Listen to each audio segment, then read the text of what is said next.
All right. Welcome to the JRH podcast, episode 2. JRH. Nice. Hey, today we have a special guest, my friend Callum Kerr, What up, y'all?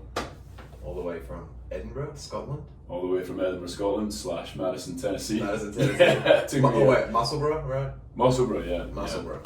Yeah, it's just outside Edinburgh, but I usually just say Edinburgh because Musselburgh's just. Because it's no easy. one really knows what it is. But it does have the oldest golf course in the world. Does it? Everyone thinks it's St Andrews, but we have St Andrews is the oldest 18-hole golf course in the world. Musselburgh has the oldest 9-hole golf course in the world. Oh, that's cool. And it's right in the middle of a horse racing track. And so that's what we're famous for. It's all within that little square few acres. There's a horse racing track and a 9-hole golf course and an ice cream shop just across the road. And that's it. That's all of Musselburgh's famous. I grew up on the other side of town where it's all houses. But did you have you ever played that golf course? Yeah, I played it a couple of times. I'm not very good at golf though, so it's a hard game, mate. Yeah, too much patience is required. Yeah. I find it too slow to learn. Yeah. And growing up, it's one of the main sports in Scotland, but compared to rugby and football, soccer, those are just, if you're fast and somewhat strong or somewhat agile, you can kind of start picking it up, and then you can learn the skills along the way. Yeah. But golf, you can try and hit it as fast or as hard as you want. Doesn't matter. It's never going to go right until you just slow down. So, my parents had offered to buy me golf lessons when I was a kid, and I was like, just don't fancy it, man. Yeah, it's good money, right? Yeah, man. One of those sports, it's like when you get good, but yeah, I mean, if you're at the top level, it might be the best job in the world. Yeah, and you can play it till an old age. Yeah, travel the world. Yeah, eat club sandwiches every day.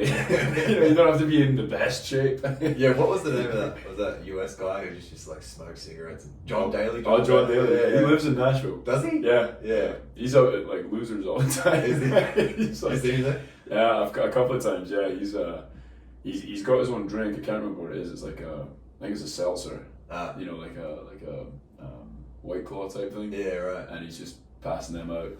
There's only 2 guys that are allowed to smoke inside at Losers, and it's him and Post Malone. They're just allowed? They're just too famous. No one really? can tell them no. Yeah, and the owner's it's cool if they're there. So the owner's whatever. Someone else is oh, look, you can smoke. They're out you go, son. Yeah. So they're yeah, you're right. Yeah. Have you seen Posty there? Nah. I've never seen him. I think he spent a lot of time there when he was doing his album. His country album. Yeah. But I was away, so I didn't see he's opening a venue here too, I saw. Yeah. I mean, big. They all are. Makes sense, yeah. He's going to print cash. You'll be next on somewhere down there. Mate, fucking hopefully. Scottish bar down on Broadway or something. Yeah, the pub. Well, there is a pub in Nashville already, so we got to, I don't know, come up with something new. Find your own way in there. Yeah. But it'd be cool to introduce some British stuff over here. Yeah. Even the British and Irish bars. Is there an Aussie bar over here? No, there's not. There's Aussie cafes. Yeah. Around. Plenty of them popping up, but there's no Aussie bar. Yeah, I mean the Aussies are so good at coffee. It's hard to stray away from that. Yeah, why is that? Do you know where that comes from? A bunch of snobs, I don't know. Apple toast and good coffee. Yeah, breakfast and coffee. We're that's a good day. I don't know. We have a lot of European culture in Australia. Yeah, so Italians, Greeks, they all migrated over there after the war or before the war. Yeah. So I think we have the largest Greek population outside of Greece in Australia. Yeah, that makes sense. In Melbourne. Yeah, okay. So we're snobby about all that kind of food, Volk and all those kind of guys, Yeah. That's cool, man. Yeah. I don't know, maybe a Scottish bar would be kind of cool. My website is called Cal's Country Club. Oh, yeah. And so I was long term, if and when I open a bar, I should call it Cal's Country Club. Yeah, it's a good idea. And it's kind of like it's gonna happen. Pretend, it sounds like you should need a membership for it. Yeah. But it's just going to be open, obviously. Yeah. Especially if it was on Broadway, you just got to let all the crazies in. Yeah, I mean, there's plenty of crazies down there. Nashville nutters, yeah. all the hen parties. Didn't you play down there a bit, right? Losers and... Yeah, well, I guess until 3 weeks ago, I played every Sunday at Losers Downtown, but I guess they got an offer in and they sold the bar. Did they? So yeah, theoretically I lost my job. You're on the streets. Kind of unemployed, yeah. But I've started playing up at Midtown again. Nice. But it was good. I loved that bar. It was all wood, so it was really nice sound, nice acoustics. Does it get pretty rowdy down there? It does at times, but that bar was just off Broadway, so it was people would go in there when they were looking for a break from the madness. Yeah. So it was quite nice. It was actually a little bit more tame than like, Dirk Spanley's or Jason Aldean's or something like that, where it's just balls to the wall madness. People just like pounding shots going crazy. Yeah, and they're all mostly full band as well, which is a little bit more effort, a little bit more energy. Whereas, we're acoustic, we're sitting down. Yeah, true. It's like come in, chill out, make a few requests. Yeah. And it was good. I enjoyed it, especially playing with buds. But yeah, nice. I guess that's over. That's cool. But I'll do some in Midtown. Nice. So we first met, I think, 3 or 4 years ago. Where I was at some like underground kind of punk show at a dive bar here. That's right, yeah. And the next thing you know, I looked up next to me and you were standing there and what did you say to me, Cam? What were the exact words? I was like, what are you doing all the way over here, you sick cunt? I just heard you talking. At first I saw you had like it was like a leopard print, fluffy, massive jacket. Do you remember that? Yeah, I remember that. It was sick either way. Yeah. And I was like, oh, that jacket's kind of cool. And I was there. I was just visiting Nashville for the weekend, but I was there. Because you were still living in Austin at the time? I was my house was in Austin, but I was working in Atlanta. I was filming that Monarch series. Right, yeah. So it was only a 4-hour drive, so I just come up at the weekends and didn't know anyone here, just went out trying to look for music. Yep. There was some, I don't know, do you remember who was playing? Was it? I think it was Thelma and the Sleaze. Yeah. Kind of like a local punk band, but... Yeah, I remember them being alright. Yeah, they were fun. I don't really... It was packed, yeah. It was packed. But yeah, I saw your jacket first and then I heard you talk and I was like, alright. Yeah. Commonwealth boys. Got to be proactive about making buddies here. So I was like, I know we'll get on because he's clearly Australian or, Yeah. Or my hearing's bad and he's like South African or something. But I was like, I know he's not from here. So, yeah. And then I think the next day we went out and watched some rugby at a pub or something. Yeah. Scotland were playing and... Is that right? Yeah. God. Yeah, I think so. But it was all a bit blurry back then. I was still in my party phase, so... Yeah, we went hard. Yeah. Because then I moved to Nashville and we were hitting it pretty hard for the first like 2-3 months I was here. Yeah, I think the last night I drank was with you. Yeah, I remember we that. sent it. I was like, alright dude, I'm going to have a bit of a break. I need a bit of a break. So we sent it that night. Yeah, dude, we just like started off with barbecue food and pints. Yeah. Which should be a normal night. Yeah. And then it's like, do you want to do a shot before the food comes? Do you want to do another 20? Yeah. Was that, I think that might have been a UFC night. I think that was the night I met Caleb. Was it? Yeah. And you guys, or we went for food and then I think he came and then maybe we went to mine or we came here or something like that and watched. Yeah. UFC and just got absolutely battered. Yeah. Hammered drunk.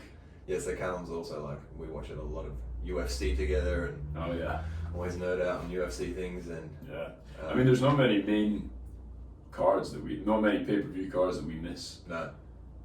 If we're in the same time, like if we're both in Nashville, we'll typically watch it. Yeah, we'll be there together up till midnight or whatever hour it is. Yeah. Speaking of which, you saw John Jones retired on the weekend. I did. Yeah. Legend. Goat. Also, did you see like the same night he got arrested? Did you see that? Oh no. Yeah, he got it. I know. Like the night he announced his retirement, I saw the next day he got in a car accident again and ran off with the lady still in the car and he just took off. Apparently.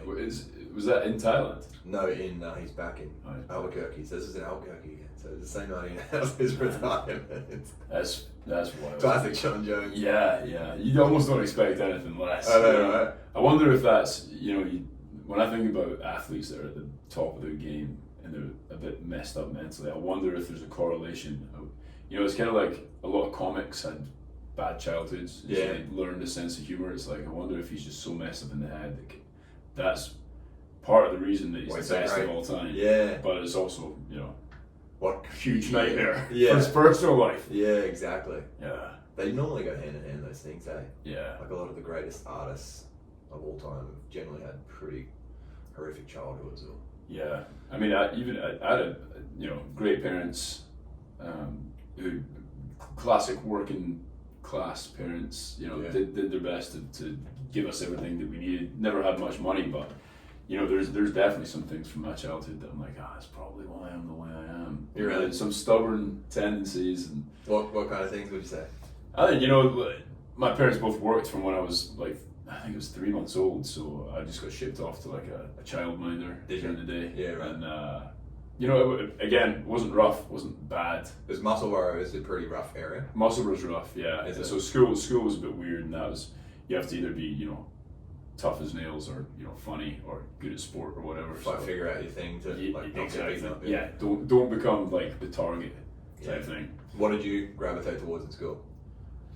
I was primary school sports. Sports was your It's thing? like totally sports, and then high school kind of stopped caring about them as much, and kind of went down the. Because you went down the rugby route, right? You were pretty good at rugby. Yeah, definitely in school. I was a bit of a clown in class for a few years of high school. Oh, yeah. And then I started liking girls, and I was like, I don't think they like the guy that's being a little dick to all the teachers. So I kind of mellowed out a little bit. Went back to rugby. Yeah. And I was like, all right, this is how you get girls. Be good at sport. They like rugby players. Yeah, exactly. And I was never tough, but I was friends with enough tough guys that I was mostly fine. All the rugby boys. I mean, rugby's a bloody tough game. Yeah, you played as well, eh? Not really. I played like a year or two in high school, but all my mates played. Yeah. My mum would never really let me play too much. She was always like, "Can I get brain damage? You're not doing that." So. Might have been smart. She might have been onto something. Well, I mean, it's a hard game. I mean, all my mates back home who did play it have all had injuries, and Yeah, there's not much longevity in it either. There's still some mornings I wake up and I'm like, shoulder just feels out of place. Got to kind of massage it. It's not dislocated, but got to kind of massage it and warm it back up. Yeah, right. And I feel like that might just be, I don't know, maybe I'll do some stem cells or something eventually, or get some Mexico something.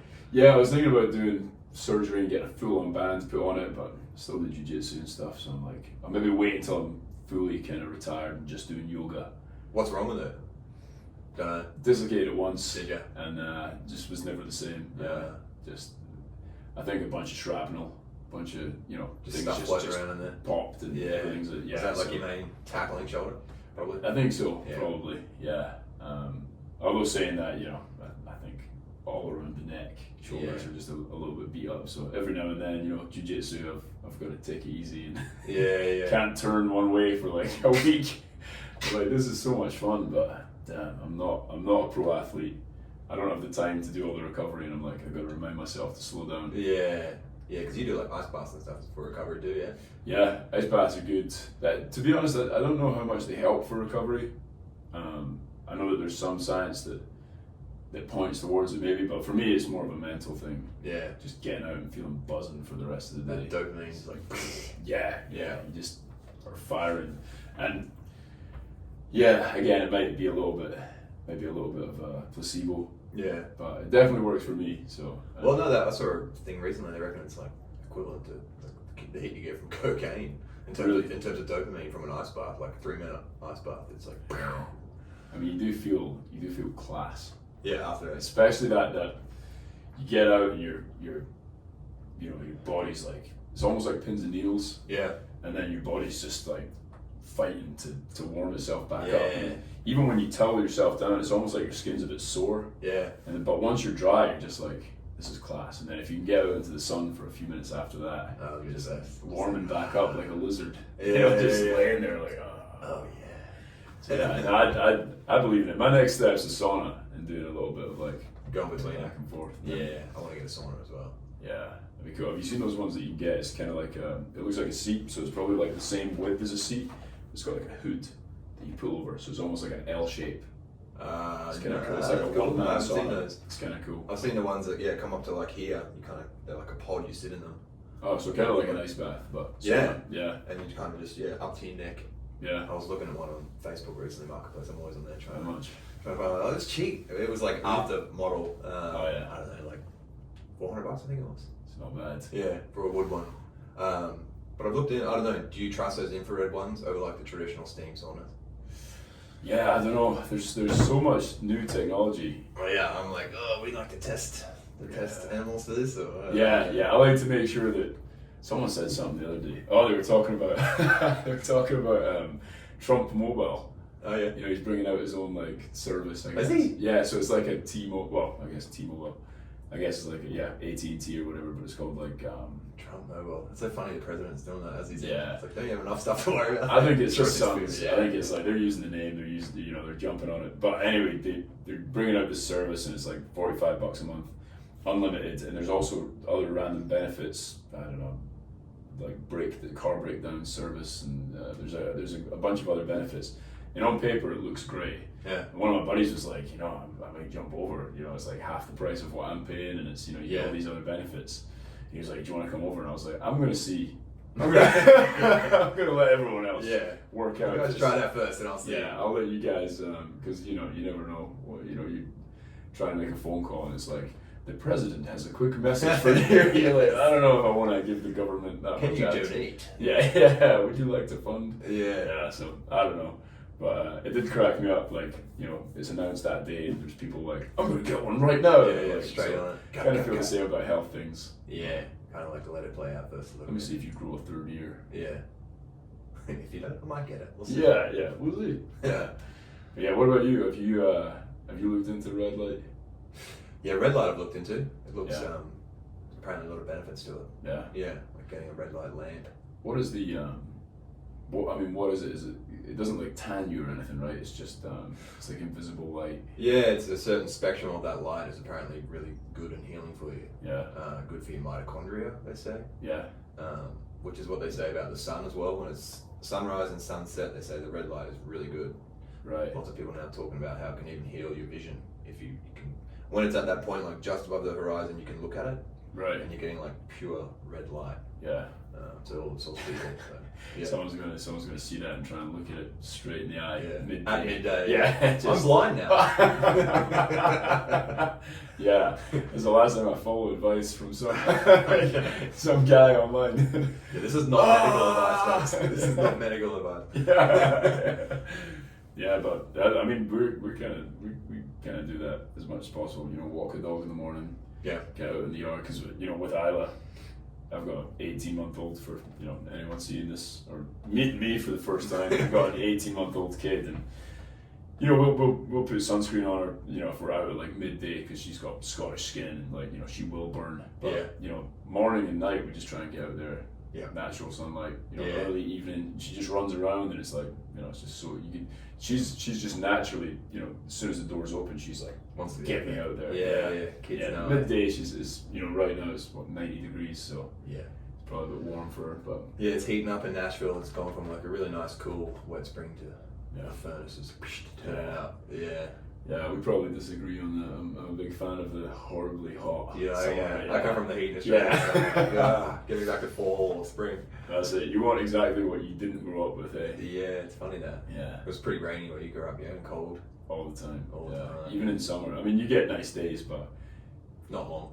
Yeah, even during that day. I mean, Nashville's kind of moody as well. It can be sunny in the morning, raining in the afternoon, but yeah, Scotland is 4 seasons in a day, often for most of the year. Pretty bleak. I can't remember how they said it rains like 260 or 70 days a year. It's basically 2 of every 3 days it's raining. Jeez. No wonder.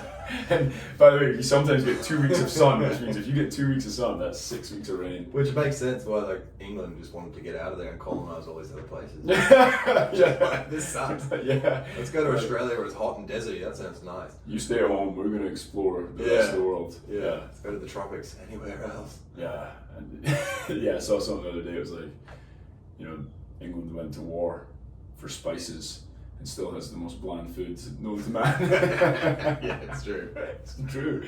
Yeah. Like, why did they not ever bring them back? They just wanted to control them. I know, right? It's like, try some. Yeah, give it a go. Pop a little on your beef Wellington. On your beans. Yeah. Oh man, that's probably the time I'm least British is when it comes to baked beans. I'm not. Don't like them? Yeah, the Heinz baked beans, man. I'm like, I grew up on that stuff. I didn't mind it. I don't know, the like buttery toast with the beans and an egg on there, but. Now it's a bit like, I don't really eat them anymore, but I guess they're great for kids because they're kids want to eat them, but I don't know why, never appealed to me. I don't know if it was the sauce. Yeah, so you like quite sweet. Yeah, maybe a bit too sweet for me. But I mean, don't get me wrong, I'm a big candy fan. Like I like sweet stuff. Yeah, I don't know what it was about beans, man. Just kind of grossed me out. But I'll eat like kidney beans and. Yeah, like Mexican beans and stuff. It's just those Heinz baked beans, man. I don't know what happened during my childhood. Childhood PTSD. Yeah, there's something locked away back there that just I don't know. I probably covered myself in them when I was like 2 or something like that. But not a fan. British food is good though. That's the big misconception. Yeah, we have loads of great food. It just the typical household meal is pretty average, I'd say, and a lot of food is shit. But if you go to a good place, there's some great cuisine. In the UK. Yeah, right. But you just got to find it. Because you lived in London for a while too, yeah. Yeah. When you were so just to go back a little bit, so you played rugby all through like your childhood and your teenage years, and you were pretty good, right? Like, didn't you make like the Scottish side or? Yeah, pretty decent. I was in the squad for the Scotland under-18s. That's and awesome. 17s. What position were you playing? For them, they put me on the wing. You're a winger. Yeah, there was. Yeah, right. I was playing 10 for my club team, but I got there and the other 2 10s were just better. So they were like, "You're all right, but we want to keep you in the squad." So they pushed me out to the wing, but I never ever started a game. Yeah. I never played a game. I was just in the squad. So it was like I was kind of like right on the edge. Yeah. And to be honest, I think if I'd kept at it, I probably would have worked my way into the same. You know, if I really wanted to. I think it was at that point I was kind of improving quite drastically because I'd gone from playing like twice a week for a club team to playing training full time. Right. And so that year that I did that, was the biggest leap of skill. Because before it was just kind of natural talent. You're fast, Yeah. And then once I got some coaches that were like, all right, here's how to actually read a high ball. Here's how to read the game. Right. I got pretty good, so I was getting better, but it just wasn't for me. Well, yeah. What age did you kind of go, all right, that's it? 17. 17. Yeah. And then was it something else that got you away from it, or you were just like, I've had enough of this? Yeah, I just had enough of it. I was kind of looking around, and I think, I was like, if I work really hard, I might be able to play this professionally, but yeah, it's a long road, and then it's such a short career too, eh? And it's like 30 grand a year. Unless you're, one of Scotland's best players, then you can maybe get a contract in France. Yeah, right. And then playing for a French team for a couple $100 grand a year, maybe, which is good. But you got to be the top 1%. I just wasn't sure if I had that. Yeah, right. That A, natural talent to get there, and B, drive. Yeah. It's kind of just like, I Not can't sure. fuck to this. Yeah. And I'm small for a rugby player. I'm 5'11". Right. Obviously 6 foot in boots, but Yeah. barefoot and 5'11", which is short for a rugby guy. So Yeah. I kind of just took my loss, and I was like, all right. And then, so I was around 17, and then how did you find you had to get into the acting? So I'd done an audition when I was like 15 and got pretty far. Did you do like drama in high school and stuff? I did this audition, got pretty far, and then didn't get the job. It was for a TV show called Skins, which is one of the biggest shows in the UK at the time. Okay. And they did an open casting call, so I just went down to it, and to this day it's probably the longest casting process I've been through. I did like 6 rounds of auditions, got to the last stage, and it was between me and another guy, again playing brothers, and then 2 other guys that were playing brothers, and they went with that pairing. So I was a little bit devastated at the time, so I would have got to like drop out of school and just go straight be into an it. actor, man. Yeah. And but it's probably good in hindsight. But that gave me the bug. Did a bit of drama, amateur stuff, just to kind of learn the skill a little bit. And I was, horrendous at it to begin with, as anyone is, because it's just weird to act like someone else. It is, eh? First, yeah. And then played rugby, so took a few years off. Stopped playing rugby. Went to the States. I was going to go to the States to do a summer job, which was in Texas. But after the summer job, I was going to go to LA and just try and get an agent and try and Really? How old were you? 18 by this point. Damn, so you're still pretty young. So still pretty young, and then did the summer job. You just wanted to come to the States, or was there a job on offer? Was it like summer camp or what? It was a summer camp, so I'd set my sights on the States, applied for a job, got a job in Texas working at summer camp. So I was like, going to work there for the summer, make some money, then go to LA and try and do the acting thing. Gotcha.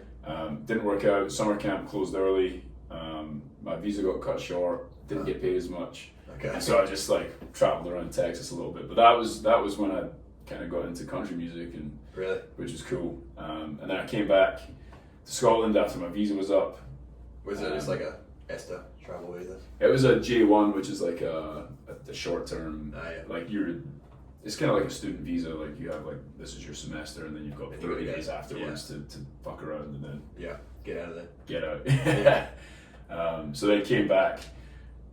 Back to Scotland. Did what was it? Started off with electrical engineering. After a week of that, I switched to mechanical engineering. Did you? Did that for a month. Dropped out of college. Did you? Dropped out of college. Didn't like either of them? Went back to the States for a year this time. Did you? Came back to Scotland. Went to do accounting and finance. did like 9 months of that. And that year, were you mostly in Austin, or did you just travel around? Yeah, Austin, Hill Country. Okay. Just, in fact, pretty much only there. I was working in bars and, well, one cocktail bar. Yeah, right. Making money in tips for the first time. Just really? Just you know, in the UK, no one pays you tips for working in a that's bar. how Australia, yeah. Yeah, so I was printing cash. Oh, yeah? So good, yeah. It's like Just 20 this years is old, awesome. just, yeah.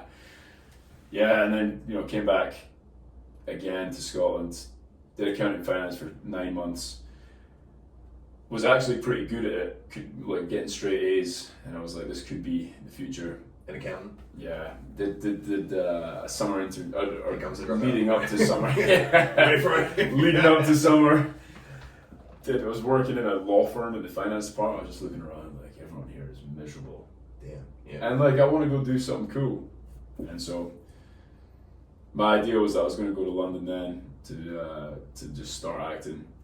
Took one more little 6 months in the States just to really fuck be sure. around for one last time. Back to Austin again? Back to Austin. So that was kind of your home base for it. Yeah. Austin was like, I was pretty much split time between Austin and Edinburgh for those 3-4 years. Yeah, right. Which probably couldn't be any more different, those two places, right? Oh man, Edinburgh to Austin. I love Edinburgh, but every time I came back, I was just depressed. Okay. I was like, this sucks. Cloudy and rainy, and Austin's like hot and you can work in a bar and make $1,000 a weekend for Yeah. working 3 days. that's crazy. When you're 20 years old, you're like, Yeah. I don't need much more than that. Yeah. I don't need half of that. So I was just Were going you out for lunch every day. just loving it? Yeah. Were you doing any acting stuff in Austin at the time, or you were just No, because living and partying, having fun? yeah, pretty much. Yeah. I didn't have a visa for it, so Gotcha. I was just just kind of laying low, partying, making friends, and I had a great time. But yeah, kind of got my act together, went to London, started acting. Every acting job, I'd do the job, go back to Austin, spend the money, Oh yeah. fly back to London, get another job, and then so I did that for like 4 years, and then I got a job in Liverpool, which was sorry, go on. So London, okay. Was London a bit nicer to come back to after Austin, or was it still the same kind of feeling? The thing that I liked about London was that it was everyone there was kind of like Nashville. Everyone there was there for a reason, for a purpose. Yeah, so it's like hustle and bustle. You Yeah. could actually wake up in the morning with a purpose and a goal. Yeah. So it's just like my goal: get an acting job, get on TV, film it, get a bigger one next time. Get a better agent. Yeah, right. So it was like just every day. It was like there's stuff to do. That's cool. And did you start out in like the theatre kind of realm? Yeah, Did you? Started doing, because I've had a little bit of theatre, amateur theatre, experience when I was younger. I kind of buffed up my CV to act like it was way better than it was. Did you? Yeah, of course. You got to just to yeah. get in the right doors. Yeah. Back until you make it. Yeah. I was like, this theatre company is now called the National Theatre of Scotland. And I did 6 months of this play. It's like the muscle. Never bar. happened. Muscle Yeah. 50 cap room. Yeah. I've got one line Yeah. in a 30-minute play. Lead actor. Yeah. They don't fucking know. So yeah, but weirdly, the first week that I got there, I booked a job, a theatre job.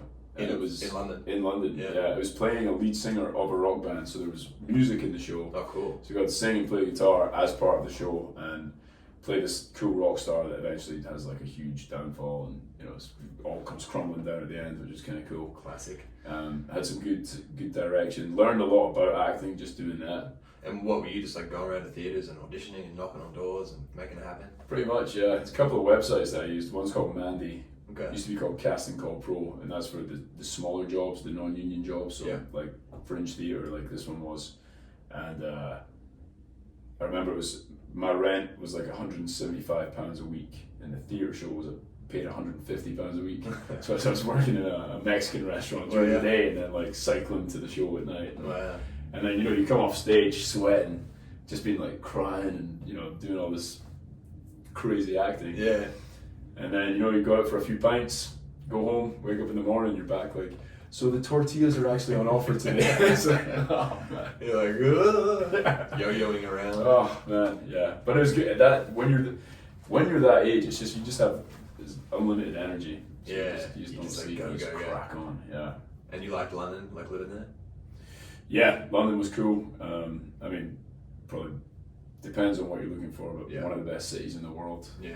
You got unlimited access to pretty much anything. Yeah. The wealth is incredible. So Is it? some of my side gigs were doing events for the super wealthy, and that's just that opened up a world. Yeah. I never ever made any connections that I could use though, which is annoying. Yeah. They don't really look at the guy holding the tray of champagne as someone that they want to make friends with. Right. You Yeah, know, just give me my drink. yeah, met a few cool people. Most of the super rich and super famous were very cool. Yeah. A lot of the people that hung around with them that weren't rich or famous, they were the assholes. The hanger on, which is funny. Yeah. It's like they feel like they have to act like that because they're. But yeah, London was sick, man. Yeah, was it? Yeah, I wouldn't mind living there again. I just wouldn't live in the same conditions I lived when I was there the first time. Like, It'd be different. broke, Yeah. you know, shitty rented houses, sharing with like 5 different people. Some of them you never see, they never go to their rooms, you don't know their names, you're just like, hi. you know, Or not even. You got a lock on the inside of you got to lock your bedroom when you leave to go for work. And Share houses are weird like that, eh? Yeah. Moving in with strangers. And you just never know. yeah, you never know. You get some very strange people. Yeah, but I had one good shared house in London. I moved in with a couple of gay guys. Oh yeah. And yeah, they were just like, it was like having 2 mums. They were like 10 years older than me. Like, they were like mid-30s. I think at this point I was probably like 23. Yeah. They were like mid-30s, maybe early 40s. And or no, definitely mid-30s, but they were very grounded. Worked in the theatre. I did that. And they were just they were like, you come in and they're having tea and cake. Yeah. And they're like, this, this baked Refined. the cake, it's on the, very refined gentleman, a beautiful house as well. Nice. Probably similar in age to this one. Oh yeah. And similar style, like everything's wooden and painted and That's cool. just really cool. So, I mean, that was great. That was like my home base for most of the time I was in London. Yeah, It was nice. cheap and, I got on with those guys. And it was great because they weren't partying or, bringing back random girls all the time. Yeah, that's good. Or guys for that. Yeah. They were just like, it was like having 2 mums. Yeah.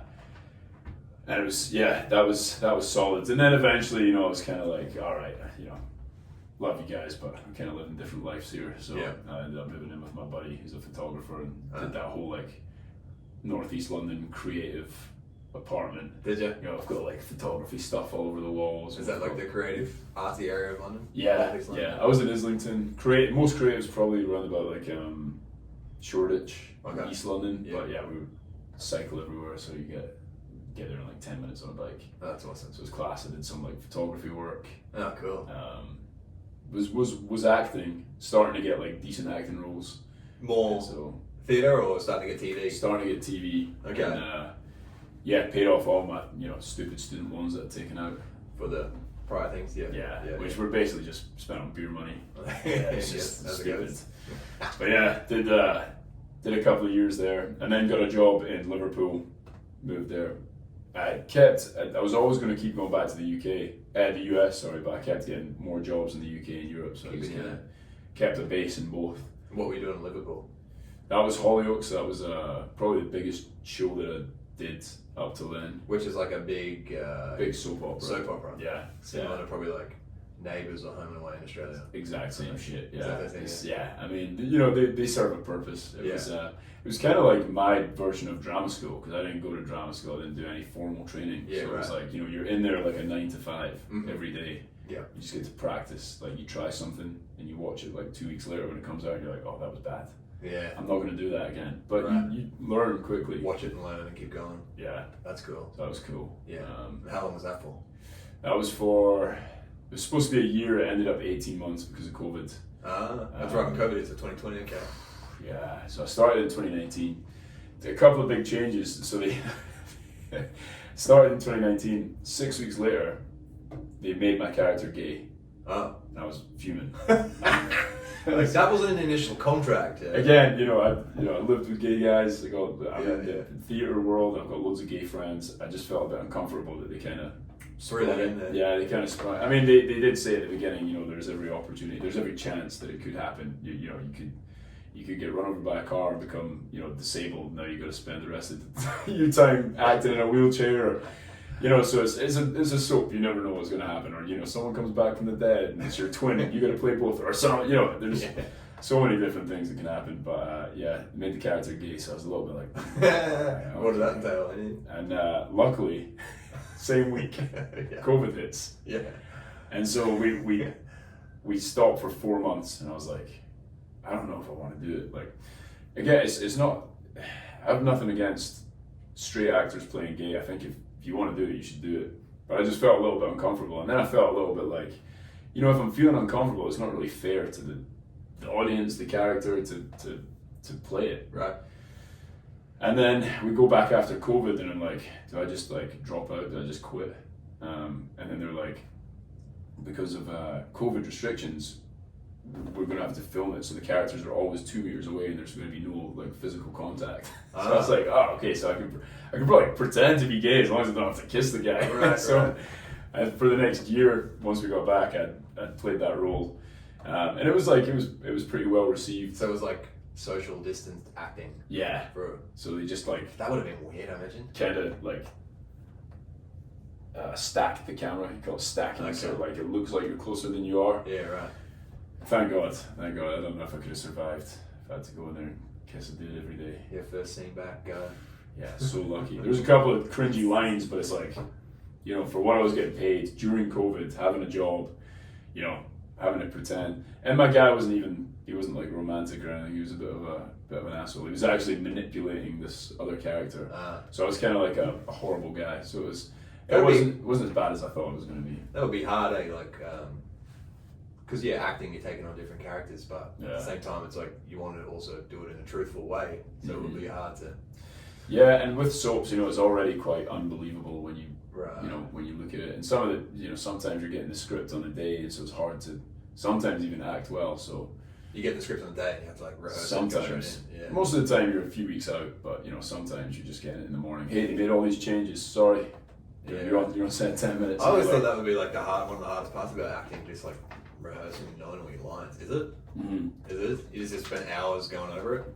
Yeah, I think the muscle memory of remembering lines gets easier. Does it? You start to have like you pick up trigger words. Yeah. And so there's a lot of whatever the fluff of the sentence is, like, hey, I know that you're worried about boom, and then you almost like remember the boom. Like, I know you're worried about the car crash. Yeah, right. But if you think about it, blah blah blah blah blah blah, so and so is going to be okay. You're like, all right, car crash, so and so is going to be okay. And then you kind of just build it around that. So there's not generally someone there being like, that's not the exact line. You have a bit of liberty to. There is There usually. is. Okay. There's for basically continuity, so that you say the same every time. But they'll come up to you and they'll say, and then, you know, usually you can say to the director, you know, I just think it would be. Took a bit of liberty. You know, if I said this or just added this in, and the director will say, yeah, sure, or. Yeah. Or sometimes they'll say, we have to keep it this way because there's another scene over there where it makes sense to have it this way. So it's kind of, you know, push and pull. Yeah, right. But That's yeah, cool. the more that you just know your lines off by heart, the easier your day will be. Yeah. So I've been on both ends of the spectrum where I'm like, I know Right. this like the back of my hand, Yeah. you know, or yeah, I've got the gist of it, and then there's just so much. You get up there and you're like, oh crap. Yeah, the lights are on, cameras are going. Oof. You're looking into the, you know, your co-worker's eyes, pretending. What's the line? You know, you're trying to listen to them because that's you're supposed, you know, active listening they call it. Yeah. You're reacting to what they're saying because, you know, as far as the world that you're in, this is the first time you've heard that line. Yeah. You know, you're supposed to react like this is In the the first time moment, you've heard. Yeah, and so if you're behind your own eyes thinking like, fuck, what's my line? You're not really in it, you know. So yeah, I've been on it on both sides, Okay. and I've been on set where I'm like, I just can't get the fucking line right, and it takes like 10 takes. It feels like pressure. All the cameras rolling, everyone's staring at you, and you're like, And you're like, sorry, I've got it this time. Boom, rolling. jeez. Off it goes. Yeah. Jeez. Have you ever done any acting? I was really into drama in high school. Oh yeah. It was like my best subject. I loved Shit. it. Yeah, but never really after school. Yeah. But yeah, I loved it in high school. Yeah. Yeah, You really ever enjoyed think, it. you ever think that you could? I don't know. I've toyed with the idea. I know I've talked to you about it before. Yeah. Yeah, I definitely think I don't know. I just always enjoyed it as well. So Yeah. It's a weird one, isn't it? Because you kind of have to commit in a way, but then also you can commit really hard and then nothing happens for 6 months, Right. Because you just waiting on auditions, kind of. Yeah. You know what I mean? So it's like, it's weird. You've got to kind of commit to being like, all right, I'm committing to being ready to drop anything if something comes in, but it's not like, all right, I'm committed to my health. I'll work out every day. Yeah. It's kind of, I guess you can go it's to like, I'll classes commit and wait. Yeah. Yeah. And I don't know when I'm going to get a job, but I'm doing this. Yeah. It's kind of, there's not a lot of control. Which will be hard. When you're an actor, yeah, especially at the beginning. I imagine you, because you're pretty like, I know what I want. I'm going to go towards it. Yeah. Do you struggle with that a bit of like having to wait and auditioning and waiting? And... Now it's a little bit easier because I probably get more auditions because I've done things. Yeah. You know, it's just like the more your CV builds, the more people trust you with, you know, bigger roles and stuff. So it's a little bit easier now. But to be honest, if I was to do it again, I'd probably learn like day one how to use a camera, how to write a script, really, and how to edit. I just film all my own stuff. Yeah, because it's like, you know, you're waiting around for everyone else. Yeah, it's like, just find. I mean, no city in the world is short of people who want to be actors, right? And filmmakers. It's incredible once you have a script. You reach out to people, you'd be surprised at how many people are willing to do things for free if you were just open with them and you're like, hey, I've got no budget, but I believe in this short film. Yeah. Do you want to help me make it? You know? Yeah. And then people are on board. Yeah, I did a couple in London, and you know, same thing, just asked. You directed them or like? Yeah. Yeah, cool. Yeah, and just asked people like, look, this is what I have in mind for it. We're going to pitch it as a series. None of them did anything afterwards, but it's like, you know, you got to do 10 before one's even good. Yeah. But then did you enjoy being behind the camera as well? Yeah. Way more control and that kind of thing that you were just saying. You know, when you see something, you put your mind to it. You wake up every morning and you get after it. You can be writing, you can be making phone calls, you can be hiring, you can be you know, editing or whatever. Yeah, when you're acting, it's like, all right, you said your last line. That's a wrap on Callum. Everybody, round of applause. Right. Oh, thanks for having me, guys. It's been so fun. And then you just don't hear anything until like the show comes out. It could be 2 years later. Yeah. So yeah, there's not a lot of control, but for what you do, you get paid a lot of money for what you do when you're on set. But I think that's kind of like back payment for all the auditions that you do that you don't get paid for. All the waiting and the It's like, you know, you do 100 auditions, you don't get one. You finally get that one. You get paid, I don't know, 100 grand for a month's work. Right. People are like, that's way overpaid, but it's like, yeah, but I was doing it for 2 years before I got this, and I got to pay agents and tax. So you know, 50 grand for 2 years of work is not that much. Right. You know, so, and then obviously you get to the point where your CV builds up and it's like, all right, this is how much I cost or whatever. And then you're Henry Cavill and you're just, you know, printing cash. I'm sure you're very comfortable. Yeah. But you got to get there, man. It's like, it takes a lot of work. Yeah, for sure. So and then what, you did Hollyoaks and then you came back to America? Yeah, so that whole time in the UK during COVID, I know that no fucking government knew exactly what they were doing or what was going on, but the UK was very strict with their like lockdown procedures. Yeah. So I mean, we had like a bubble, me and a few of my Hollyoaks friends. So you know, we were fine socially, you know, and everyone that lived in my building would have barbecues and stuff like that. And it was private land, but you know, you'd hear stories about police kicking folks' doors down because they're having like a barbecue with their neighbours and stuff. Yeah, get back. And so it was a little bit, and like I said, I'm a stubborn bastard, so I'm like, I don't like being told what to do. You know, unless it's like actor, director, and I'm asking for, you know, I'm open. The role is that I have to take. Just when it's the government telling you what to do, it's a bit like, ooh. Yeah, get out of my life. And so Liverpool was very strict, and so I did Hollyoaks, and it was they were actually asking me. They said, "Can you do another year?" I was like, "No." And they said, "Can you do 6 months?" I said, "No." "Can you do 6 more weeks?" I said, "No." And they said, "Fine, then we're killing your character, and you can never come back." And I was like, "Fine." Really? Fine by me. Yeah, just get me out of here. You were just over it. I was just the show is a very good machine, and you know, it serves its purpose, and all the actors are great people, and all the people that work behind the scenes are awesome. Everyone cares about it. But I started it and I realized it wasn't for me, so I was like, I've signed a contract for a year. I will honor that contract, but after that, I'm done. Yeah. Basically, all right, you did then. Yeah, and I was like, fine, but go. It's fine if that's fine. How did you die? Oh, I got hit over the head by some hard object by the guy who my guy was beaten up basically. Oh, his wow. his mum hit me on the head. Oh, I wasn't damn. looking or something like that. I can't even remember. It's farewell, Callum. Yeah, see you later. But yeah, it's basically the date, probably the week after I finished filming, I got on a flight right back to Austin, and it was like Did ya? chalk and cheese. Liverpool completely locked down. Restaurants have got screens up. You have to put a mask on if you're getting up to go to the bathroom. Yeah, right. Go to Austin, everyone's fucking partying. It's just like Texas, baby. they're like, yeah, what disease? That COVID thing from 2 years ago, you know? What? Yeah, what? And so it was great, man. That's crazy. And you know, I don't want to appear, you know, heartless. I know that there were some people that like had Sure. to stay away, and I was just a bit more willing to take the risk, and you know. I mean, if you're young and you're healthy, Young and healthy, and yeah. you're probably gonna be fine. Yeah, and I think, you know, I don't blame anyone who's got some kind of like underlying health condition for avoiding For sure. public areas. I think people still do that, you know, if they've got Yeah. severe, you know, low immune systems, like you have to avoid big crowds, like for sure. But yeah, I got to Austin, I was like, this is just so much more my style, man. Yeah. Like, just, it's almost just like, fuck it and see what happens. Yeah. And yeah, got to Austin, booked a couple acting jobs pretty quickly, which was good. In Austin. From Austin, Oh, yeah. just auditioning in the bedroom type thing. But one was in Romania, Flowers in the Attic, and then came back. Made some good money on that, but I was kind Oh of yeah, remember that? yeah. Oh yeah, we watched Yeah, that yeah, together. yeah. We had a few watch parties for Yeah, it. yeah. I remember watching that show as a kid. I think my sisters always loved that show. Yeah. I think it was 4 movies first, Right. and then this was like a prequel.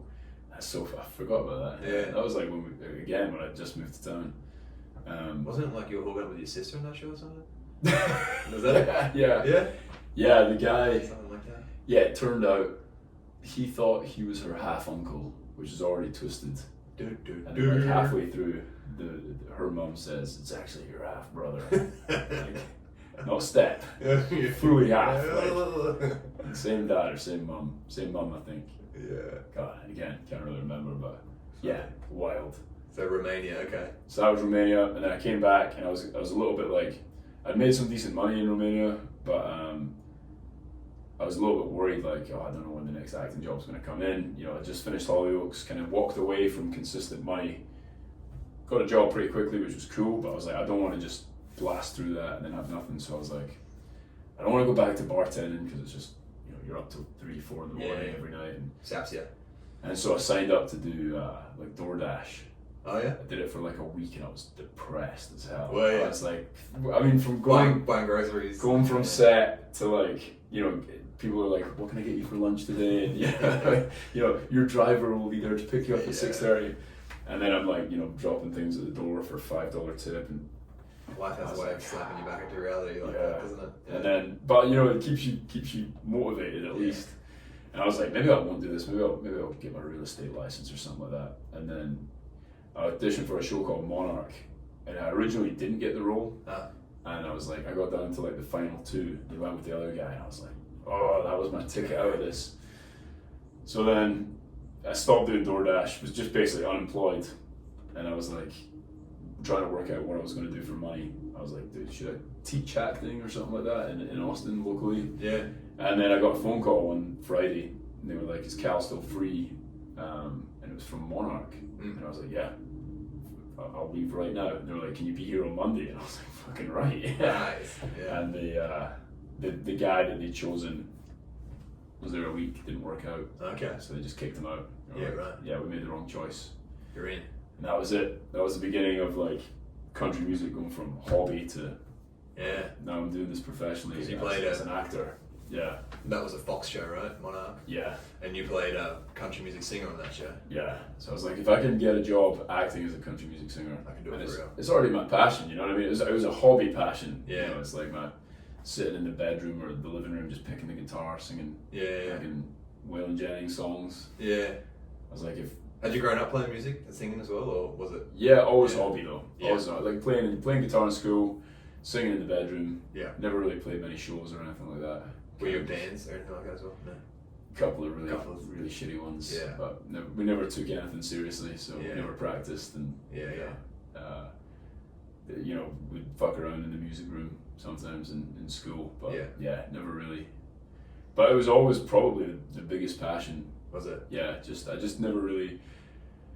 I don't really know why I thought I could do it with acting, but like no one really does that for Musselburgh, so it never crossed my mind to pursue it. And I'd never written a song or anything like that. I just always sang other people's songs and just, you know, figure it fun out. with it. I never really thought like, oh, one day, you know, there's like the X Factor and stuff, and you grow up watching that, and every now and then I'd be like, oh, imagine I audition for that. You know, they made me a superstar.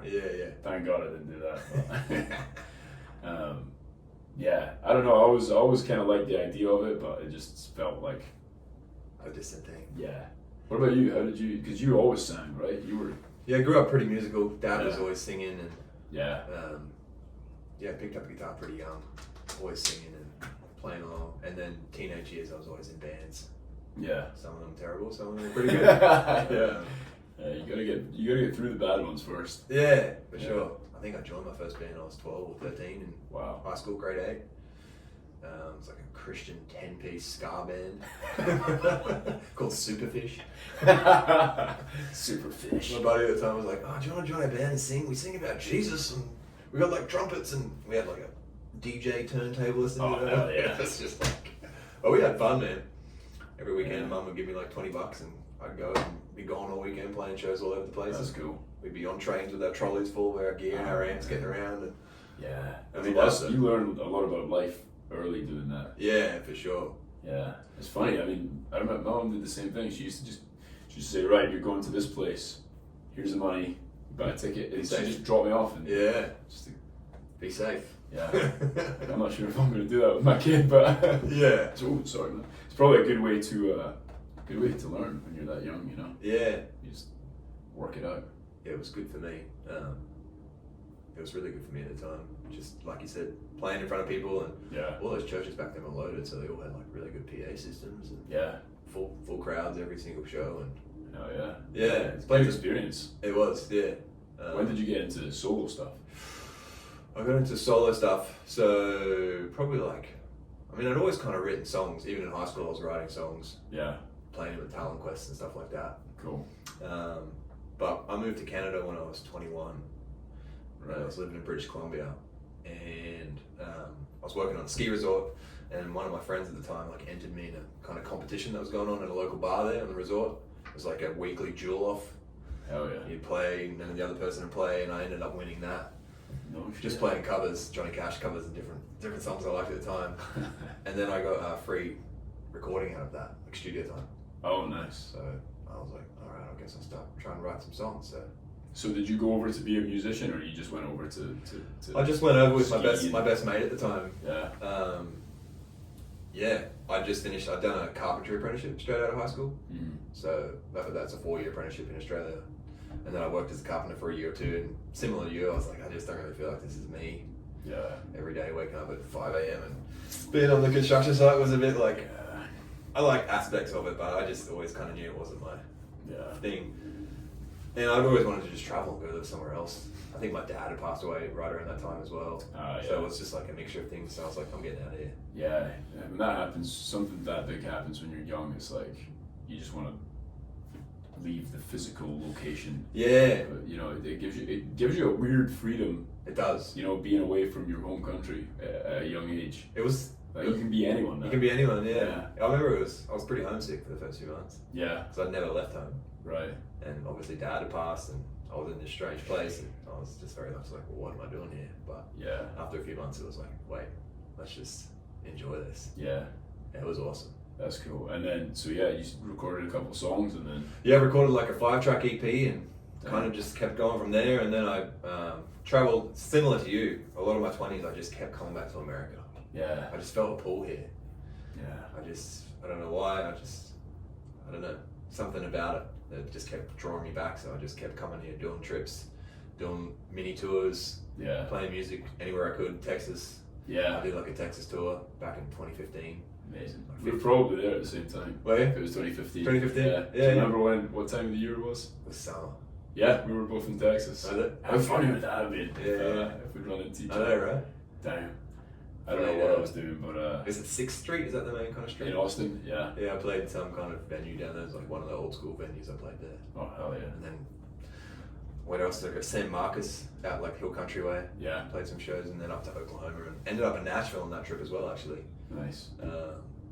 Yeah, and then just kind of kept coming back, and then moved here in 2018 when I got that like songwriters residency from the Australian government. Hell yeah. They just said, go and do what you want with this money in Jeez. America. So How did you find out about that?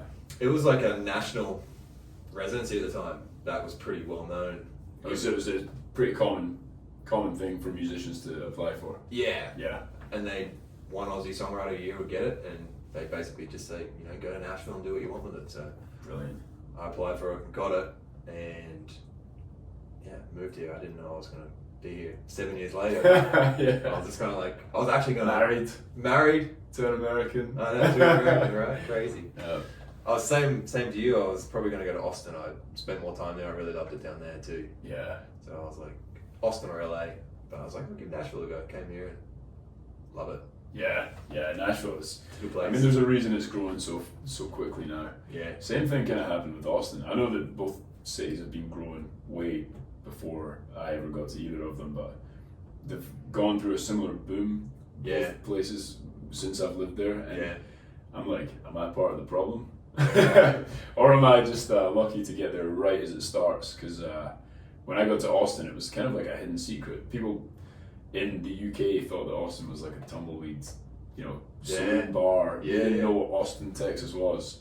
I'm like, no, it's a full city with awesome shit. Great But city, It yeah. was still small. Yeah. It was still like 500,000 population. Yeah, right. You had the middle of the city with the business district and the Capitol building and the stadium and stuff, but all around that it was little Mexican food trucks and Yeah. 36th, which is like East Austin, and it was like there were still skate parks and East Austin's cool. sketchy petrol stations, and Yeah. it was awesome, man. And not that it's not awesome now, it's just way more popular and built up, and all those streets that had individual houses have now got huge huge apartment complexes. Yeah. Same as here. It is the same as here, eh? So it's like, it's nice. It was nice to see it right before it got crazy. Yeah. I feel like the same. Nashville in 20 years is just going to be, It's gonna be nuts. yeah. So I don't think like New York style, but I mean LA. If you ever fly into LA, you look down and on one property there's like 4 houses, barely anyone's got a yard, and they're all just like Tetrised in, and Separate, you yeah. drive around here and they're just putting as many houses on one piece Every of block, land. yeah. 4 tiny houses on one little Yeah, land. it's Tiny skinny as little there, all the cars are like trying to get in past each Oh, other. man. It's happening. Yeah. Like whether we like it or not, it's Whether I happening. like it or not. I know it is that thing. It's like, am I part of the problem? But I don't know. Yeah. Is it even a problem? It's just places grow and Yeah. other places don't. And Yeah. I think it's always fluctuating. Yeah, and you can't live somewhere cool. You can't live somewhere that's this awesome and expect that no one else is going to want to come. Yeah. Especially when everyone that lives here is always constantly posting about how great their life is. Right. It's like, I'm playing this music venue, and you have this beautiful house with your own yard, and like you're growing plants, and Yeah. the weather's perfect for having that, and people are like, oh, man, I would love to live out of my mum and dad's house and go to Nashville and do, it's. Yeah. So you can only expect it, but Yeah. it was nice to see it before it got crazy. Yeah, and it's always like, Yeah. even when I moved here 7.5 years ago, people were like, "Oh, the old Nashville is better than now." But people are always gonna say that stuff, Yeah, it's bittersweet because it's there's definitely like the what do you call it, the nostalgia of how it used to be, but was that better? You know what I mean? There's Right. probably higher crime. There's That's for probably I mean, walking around East Nashville That's what everyone says. 20 years ago Yeah, was like a no. Yeah. And now we're all like, probably Australian coffee and Yeah, exactly. avocado toast, and Yeah. but I mean the opportunities that come, like I don't know if the music that I do would be, I got a record deal here with a company that they only just opened up like a country division record label. They were a distributor, and then they kind of grew, opened a place in Nashville, opened up a label site. Yeah. They wanted to get into country music, and it's like, would they have come to Nashville? Would they have been looking for artists if it wasn't for Nashville growing so fast. So it's like, yeah, it could have been the old Nashville. Could have been playing writers' rounds, waiting to be seen by a publisher, and then Right. hey, who love that song, Yeah, yeah. George Strait. Please pick me up. And you're one of one out of 1,000. People doing that, Yeah, and it's like, yeah, it's different, but Yeah, I think we get a lot of cool stuff for it. for sure. America's a transient place too, eh? Like, Yeah. I think because it is so big, there's so many cities and so many options. People here just move a lot. Yeah. Inside of it. Yeah. Come and go all the time. Do you have anywhere else in the States that you would consider living? I mean, I miss the ocean. Yeah. I miss the ocean, being landlocked. My first few summers here, I was really like, what is going on? Yeah. So yeah, near the ocean would be nice, but I don't know where that would be. Florida's pretty wild. I like the Carolinas. North Carolina's nice.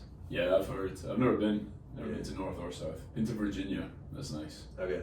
But yeah. Somewhere in the mountains would be nice too. Yeah, Smokies are nice. very nice. Yeah. And then out west you go, all those like Idaho, Montana, all those states are beautiful. Yeah. Colorado. California is still one of my favorite states. California's beautiful. Everyone's leaving because of the homeless issues and the riots and like they're not governing it very well, but you can't deny that it's like fucking beautiful. Yeah, it's like heaven on earth. It's you got mountains, beach. Yeah, it's a magical desert landscape. Yeah, it's paradise. I mean, there's no wonder that everyone moved. They kept going. Yeah, that was where that was the Nashville of whatever 50s. Yeah, when everyone was like, come to Hollywood. Right. Hey, maybe you'll get discovered. You'll end up on television.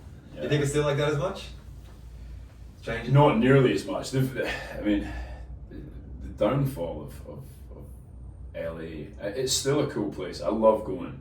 I don't think I'd move there because it still kind of holds the magic when I visit. Yeah. I think if you lived there, it'd be like different. You're just watching it getting kind of washed out by influencers and YouTube and TikTok, and it's a bit of a shame. But the film industry kind of only has itself to blame, and the whoever's been governing the state, like they basically let all these other states offer tax incentives. Yeah. So they're like, oh, well, the smaller budget places that, the film that they can't afford to hire a studio in LA, they'll go and film it in Georgia, but we'll still have all the big studios.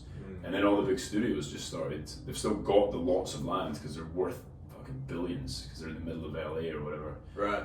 But they all just film in Atlanta. Atlanta's like the big hub too. New Orleans. Yeah, even like New York and loads of places in Europe, stuff like that. And so the film industry is dead. And I saw this podcast, or it was just a clip from a podcast. It was I can't remember who the actors were, but they were kind of like starting to speak up against it. Really? The classic thing with acting is like, don't cause a fuss, just shut up and say your lines. Your lines, yeah. and, don't cause a scene.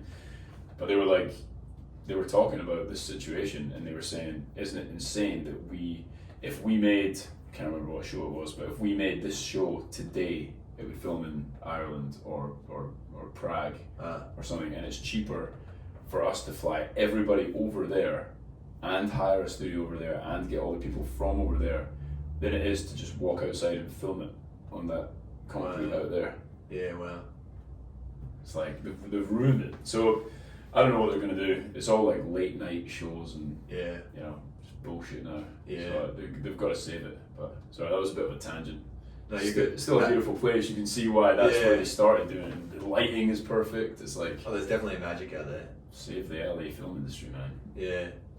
Well, we'll see what happens with it all, but they're all definitely leaving the place. Yeah. And sorry, man. I mean, that's like Austin. All those comics, Rogan and all those guys moved to Austin. Yeah. It seems like they just moved the whole scene down there. Yeah. All of them are moving as well. Like even a couple of years. It's not like it was like a phase. There's still people going. Yeah, that way. More and more. Yeah.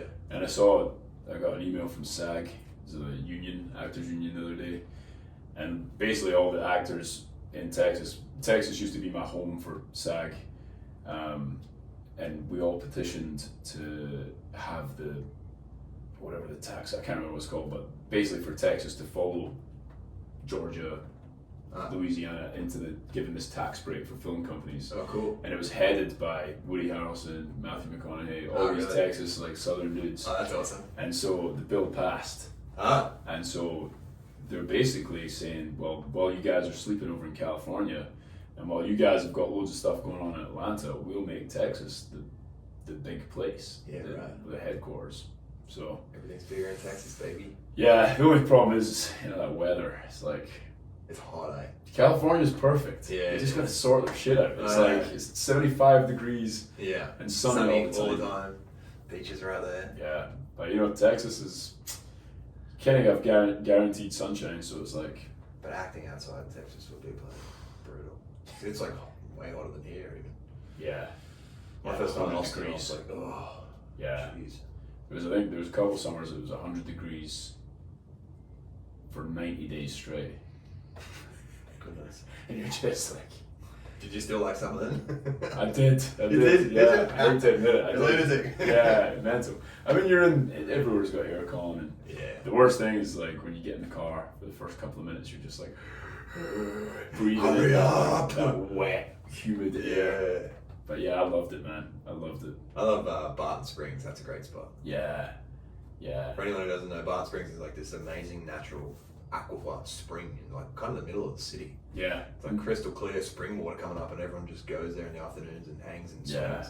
And there's the Barton that anyone can go to, and then I actually think it's kind of smart. There's one bit that they kind of close off like a pool, Yeah. and you pay like $3 to get in, but they maintain it really Yes. well. And Yeah. that's cool. So I mean, I had both. I had friends that liked doing both. You know, I had my friends that were, you know, Outside the pool. I'm not going to go to the natural river. And then I had like, you know, some rugby pals and that. We were just like, let's just go down and make a bonfire by the by the rough it up a bit. dirty bit. But yeah, I love that about Texas. It's got all just like natural springs everywhere. Yeah, It's just in the middle of the kind of desert look, and then there's this beautiful aquifer spring you can swim in. That's crystal clear and cold. yeah, it's gorgeous, man. Yeah, I miss Texas a lot. I sometimes joke. I mean, I love Nashville and I love Tennessee as well. I love the Smokies and It gets in your veins, Tennessee. yeah, The landscape and the feels a little bit more kind of.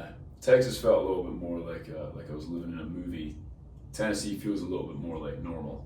Yeah. You know what I mean? I feel Yeah. a little bit more like down home. Feels more like I'm in Scotland, Yeah, right. which is nice. A bit more grounded, kind of A bit more grounded. Yeah, Yeah. Texas is just like wild. yeehaw, baby. Yeah. Yes. Full send. Dude, yeah. But I sometimes joke with the guys from here, and I'm like, the worst thing about Nashville is that it's not in Texas. Ah, yeah. They're Yeah. like, fuck you, mate. Tennessee, man. Tennessee. Yeah, I love Tennessee though. There's something about it. So, how long have you been here now? 4 years? 3, I think. 3 years. 3, which That's it not seems quick. way longer. Yeah, it seems way longer Yeah, than that. Feels like we've known each other for way longer than that. it does, eh? Yeah. Well, we probably be. Shit. 4 years, maybe? What is it? Is it 2025 now? Yeah. Yeah, God, I can't even remember. Yeah, it'll be 3 years this summer, so it's been like 2 years and 9 months. That's crazy. It's really not that long, eh? But we probably met over 3 years ago because I started coming here in the winter. That's right. I didn't move here till the summer. I was coming for weekends or whatever. Yeah. So we probably met each other 3 years ago. But yeah, it's crazy. A lot can happen in 3 years, man. A lot can happen. Yeah, you're a dad now. I have a baby. Yeah. How's that been, dude? How's that feel? It's the best, man. I'm one of those annoying parents that's like, This is awesome. yeah, there's the one thing that I don't really subscribe to is like the people that say that it's like terrible or like, yeah, you don't sleep as much and it's just the best. I don't understand unless you have a mental illness how you can't think it's the best thing in the world. You know? You know, I get like, well, focus on my career and I'll have kids later or whatever, but like, there's people, and I know that people do this just for clicks and stuff, but like Lauren will show me videos on TikTok and it's like some mom that's like, I wish I'd never had kids, like, Yeah, there's a lot of that, eh? and it's just like, are you I mean, crazy? I get it, like this postpartum and all that stuff, but Yeah, that's different. That's yeah, but that's a hormonal shift. I also feel like maybe that is right, it's It different. doesn't last forever. So yeah, you can have your postpartum, your however long it takes, and you should look after that part. But it does fade, Yeah, naturally. right. And then your body forgets what it's gone through, and then you start wanting more kids, and you forget the lack of sleep, and you forget your The actual birth. yeah. I cannot imagine, mate. But yeah, it's the best, man. It's like she just, and they get better as time goes on. So They become a little human in front of your eyes. Yeah. oh man, now Isla's just running around. Every time I come into the room, she goes Dada. That's And cute. runs over for a hug, and it's like, Like, this what is more do you awesome. need in life, man? Yeah, that's cool. It's Do yeah. you reckon it's changed your outlook on life, and has it softened you in any ways? Probably, I don't know about outlook, because it's definitely I don't go out as much, don't drink as much, don't if I am drinking, I'm not getting like blackout drunk. Yeah. You know, it's probably made me a bit better with the extremes. So like not being out until 5 in the morning, getting hammered drunk on tequila, and, you know, not waking up till 3 the next day. Dialed it in a bit. Don't do any of it. Well, you know, there's the occasion, Yeah. but you know, I don't really do any of that as much anymore. And then I think just like time management, it just makes sure that if I schedule something or if I have the free time, like I have to do it then, because you know, I can't be like, oh, I want to write a song today or I want to work out today, and then you kind of fuck around all day, and then 6 o'clock hits and you go, oh, it's 6 o'clock, I'll do it in the evening instead. It's like 6 o'clock comes around every day, I'm dinner, bath, doing the thing, put the baby to bed, then you know, that's when Lauren will get her gym stuff done. Yeah. Then she'll come back and it's like, we'll cook dinner and maybe have an hour together, so it's like I can't really just mess around, and so it's probably made me a little bit more like structured and disciplined, and probably has helped my career, to be honest. That's awesome. You know, just, and you care, like I care way less about what other people think, which is another cool benefit. You're just like, I'm doing this for my kid, I don't give a fuck what, you know, whereas before, you know, it's like a lot of singers and musicians and or whoever, they have a hard time using social media to promote their business. Yeah. And it's like, and I still get that, like, is this a bit cringy, or is this is hard, I'm trying to think of ideas, and it's like, who cares? If you're putting food on the table for your baby, it's like, and then when a video blows up and then people go listen to your song, you're like, oh, it worked. Right. But I don't know if I'd have had the strength to put that out if it wasn't like, this is not about me anymore, this is about making this stuff work so that, you know, so that she has a good life. She can go to university one day and not get $200,000 in debt. So that's a whole lot. It's been amazing. Yeah. And you can't, there was a quote, I don't know who said it, and I'm probably quoting this in a rough way, but it's something like the kindest thing that God ever did was not let people who never have kids not know what they're missing out on. So it's like, people, if you go through life and you never have kids, you don't realize what you miss out on. And that's I thought that was beautiful, because it's true. It's it's a club. You don't get it until you're in it, and once you're in it, you're just like, this is it. This is nuts. Yeah. It's like learning a new kind of. It's like it expands your love. It's like, if you can love this much. I tell you what, I had a dog. But I still have a dog. Basically, I had a dog. I had a dog, but we adopted a dog, or we fostered a dog when Lauren was pregnant, and I thought the dog was great. You know, best pals. As soon as Isla came along, couldn't give a fuck about the dog. Really, could not care. So I mean, helpful in ways. Outside, it's a dog. Yeah, like my. So if the love came, my fur baby. Oh yeah, no, not at all. I mean, you know, I still like the dog. We walk in the mornings and get some exercise, and but you know, she's hairy and like, you know, hairs sometimes all over the couch, and kids rolling around on it, and I'm just a bit like. I don't think pound, but listen, we might be open to finding a farm so she can go, because you know, I don't want to just give her away to, you know, anyone. The pound, and we actually fostered her because she was having a hard time in the pound, and it wasn't meant to be a forever thing. We were just supposed to look after her until someone else came, and Isla was born, and we were home all the time anyway, so we kind of kept her. But yeah, honestly, I think I don't give a shit about the dog anymore. It's just, and I don't know if I'd get another one. You know, you know what dads and daughters are like. My daughter's probably going to ask me for a dog one day, and I'm gonna be like, what's the difference when your kids enjoying a dog and all that as well? Yeah, probably smaller and less hairy, because you know, unless your dog's like a guard dog, and you have, you know, the ability to look after it full time, it's just like a huge animal in your house getting fucking hair everywhere. It's like, you're a good dog, but I don't know if it's going to be a forever dog. Yeah, I know, right? We did our bit. We fostered the dog when it was having a hard time, so maybe we'll try and help it find its forever home. Maybe a farm somewhere where she can just run around. Yeah, a lot of dogs are going to be happier than a house in the suburbs. Yeah, and the main reason is we travel all the time, so it's hard finding a sitter and paying for it and all that crap. It's not just 2 weeks, and the dog doesn't get on with other dogs, so we can't put her in a kennel, and it's like, so then we have to get someone to live in our house when we're away. It's just, I don't know, it's just not for me. Yeah. So that's farewell dog. That's probably going to change the most. Yeah, I'm like, yeah, this child is perfect, and the dog's like, what about me? Can I get some attention? I'm like, yeah, you're alright, but fuck it. Get out of here, play with the kid. So yeah, I don't know. We'll see how long Shiner lasts, but yeah, Rin and I, my wife, have been on the fence about a dog for a while too, but I'm like, let's just skip that and get to having a kid. Yeah. Same thing. It's like, going away, leaving, having to pay someone. Yeah, your freedom definitely diminishes, and people say your freedom diminishes with a baby, less so than a dog. You can take a baby on a flight with you. Right. You can't take a fucking 60-pound Alsatian with you. And it's like, you gotta get people. You gotta either pay for them, or it's. I don't know. I think I'm definitely a dog person, but when your 100% energy is going into making sure a kid 3 months old is staying alive, you just don't have the space to you're like, as long as you're fed, you get walked. I don't need to be your best friend anymore. There's so much bandwidth dog, right? Yeah, seriously. But the dog's good. She knows when she knows when the baby goes to bed. She can come up and it's like, all right, now's your time. Yeah. We might be finding a farm for her soon. Yeah. So what else you got coming up? I know you got the old Grand Old Opry coming up. Grand Old Opry. That's pretty cool. That's July 26th, which is creeping up slowly. July 26th. Yeah, I went there the other night. Did you? And watched one of my friends, Lauren Watkins. She's a country singer. Cool.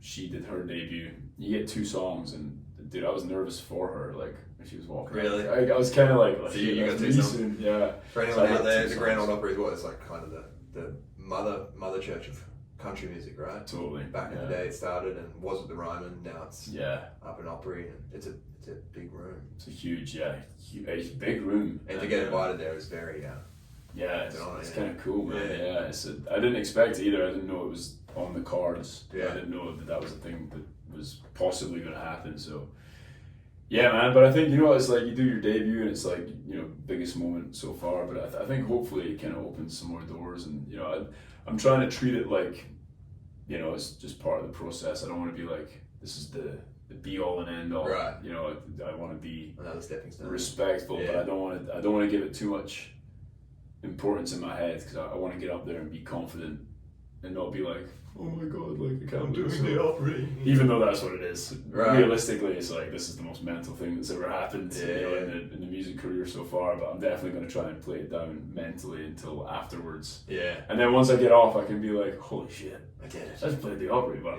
I'm pretending that it's like just another room. It's just another room. Yeah. I bet when I get up there, I'll be like, oh shit. Yeah. That's awesome, man. Yeah, man. But got the full EP coming out July 25th, which is the night before. What's it called? Do you have a name for it? Roots Under Me. Oh, cool. So 6 songs. 3 of them are out already. And you recorded that all in Nashville? Yeah, did some of the vocals in South Africa when I was there, but did all the instrumentals with Dan and David Huff over here. So they brought in all the session players and did all the mixes, and they have their own studio as well as a label, or they work out or something. Yeah, they're their own label, so it's kind of like a JV, like a dual label thing. So it's Dan and David have Huffco, and then 1RPM are like the label.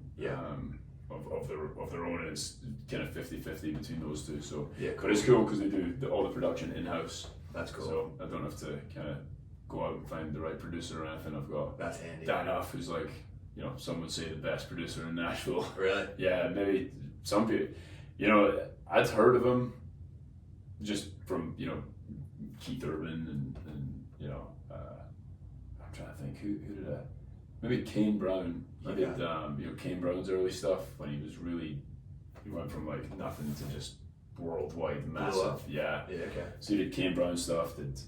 Right now he's doing a lot of Riley Green stuff, which is doing well. Yeah. But so I'd heard of him, but I didn't realize how like big of a hold he had on the music scene here. And there's a lot of producers that I've told them, just friends, and they're like, dude, that guy's like my hero. Oh, nice. I'm like, no way. So yeah, it's cool. So they do all the production, and then we deliver the songs together to 1RPM, and then 1RPM is like distribution, marketing, label services, all that kind of nonsense. So it's good. Awesome. So far, so good, man. I'm enjoying working with both. Yeah, that's awesome. Dude. Yeah, definitely feeling pretty lucky Yeah. to be able to do that kind of stuff. So Amazing. yeah, just gotta keep writing, keep getting more songs Is together. that the plan? Just keep writing, keep recording, keep releasing? Yeah. Just same as you, just keep it consistent. Yeah.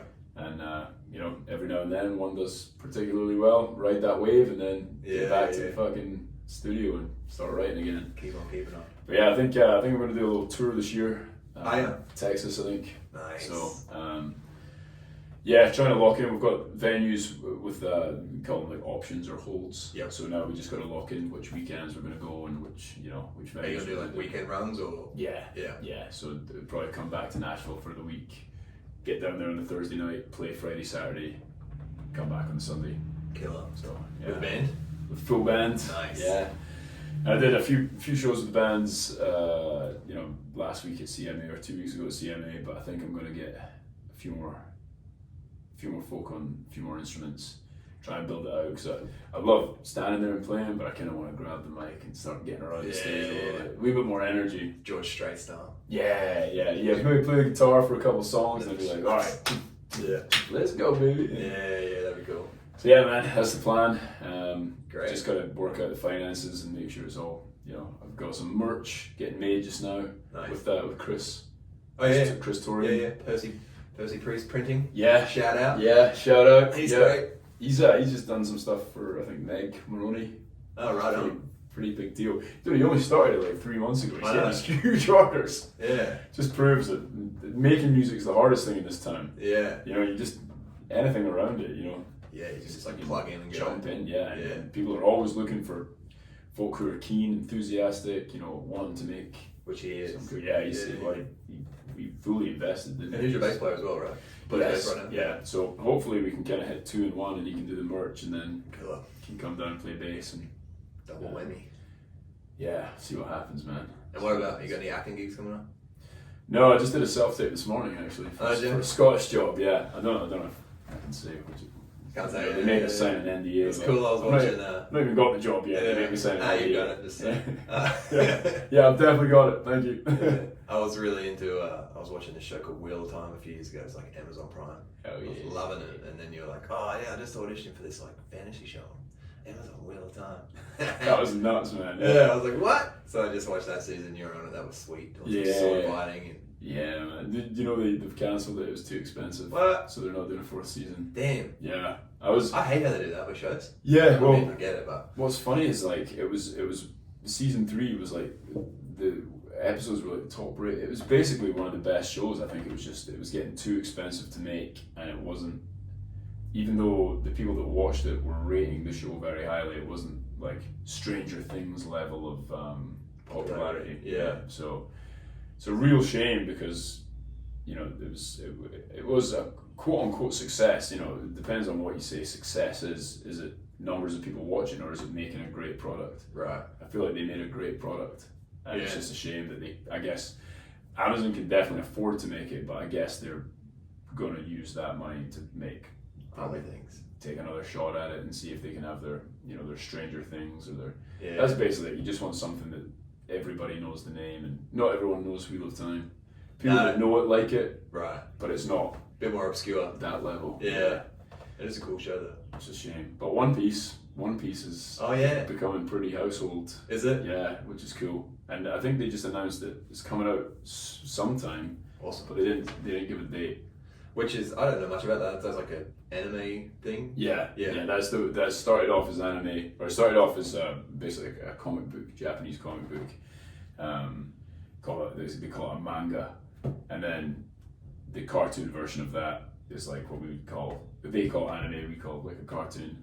And then live action is with real actors and everything's real life, but you're still playing the characters from the the previous two. And you played what did you play? Smoker, right? Smoker, yeah. It's like a dude with two cigars. Yeah. Did you get to smoke real cigars? A couple of times. Did you? Yeah, they didn't let me do it too often because we're either filming inside or I'm filming with other actors, and it's like I'm always blowing smoke in people's faces. And that was all in South Africa. That was unreal, man. I mean, if any, I don't mind shows getting cancelled.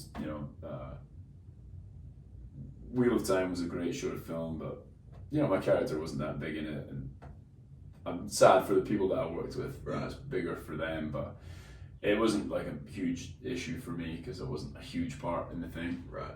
But if there was one show that I'd like to do another season of, it's One Piece. It's so good. Because you were doing like fighting scenes and stuff like that too.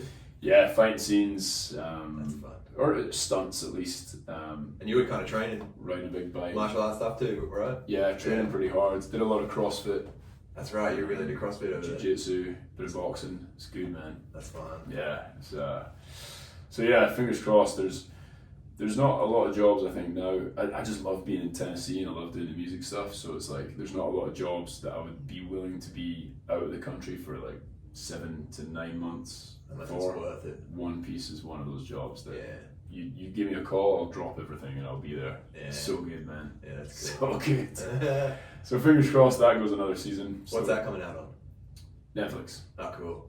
Yeah, so nice.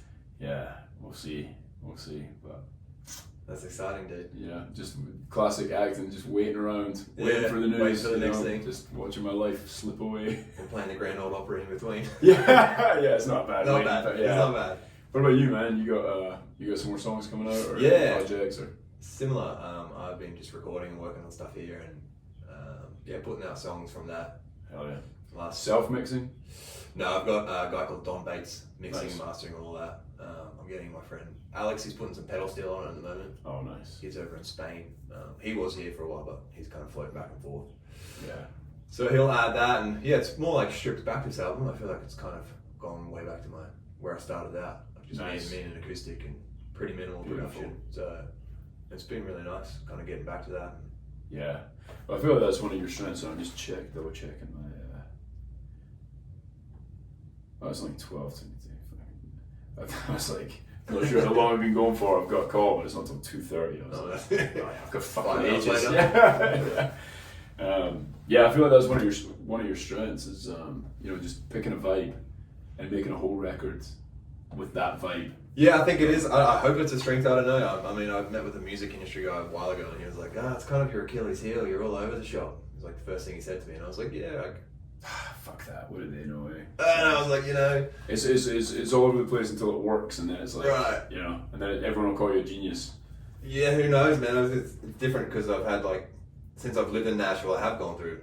I came here and I came from very much like a folk project in Australia that I was in Americana or whatever. Doing that for a while, I moved to Nashville and really wanted to kind of get away from that world. And then I made like a live to tape indie rock album, which was Patterns.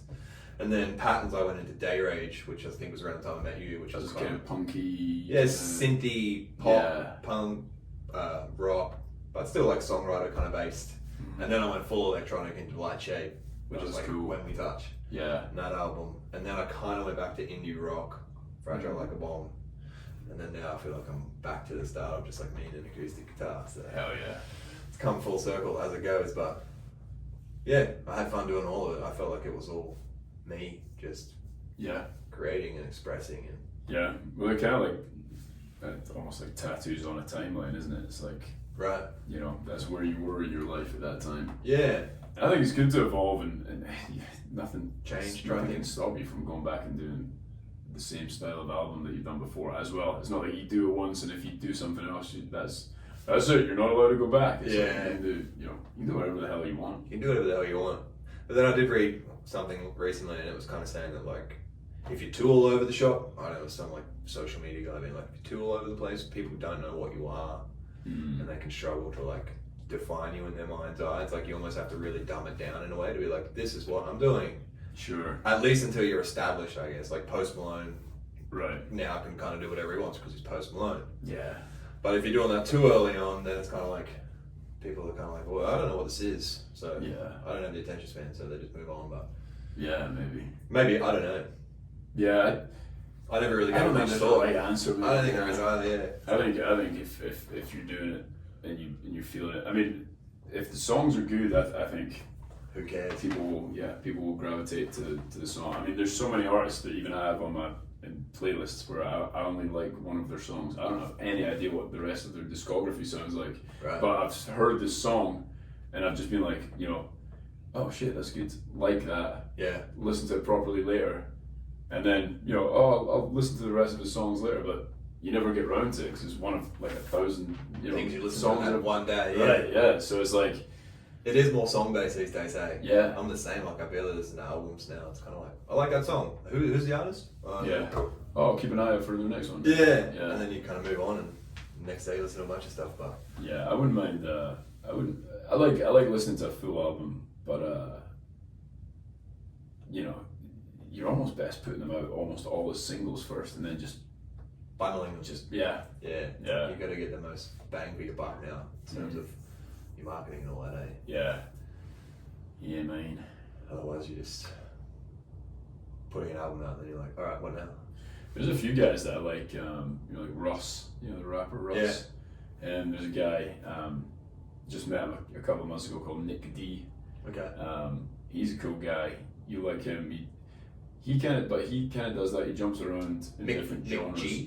Nick D. Okay. Yeah. He jumps around genres a little bit. It's mostly, he's kind of like a white rapper, but not in the style that you'd think. It's almost like kind of singy, rappy. He's very cool, but lives on a farm. Has like donkeys and pigeons and not pigeons, chickens and sheep and goats, and just makes all his music on his own. Yeah, right. Sends it to a mixer, puts out a song every week. That's the big thing with all these guys. Yeah, song a week or song every 2 weeks. Yeah, right. There's a guy in Nashville, Connor Price, who's massive. Same kind of thing, just does it all himself, and it's all.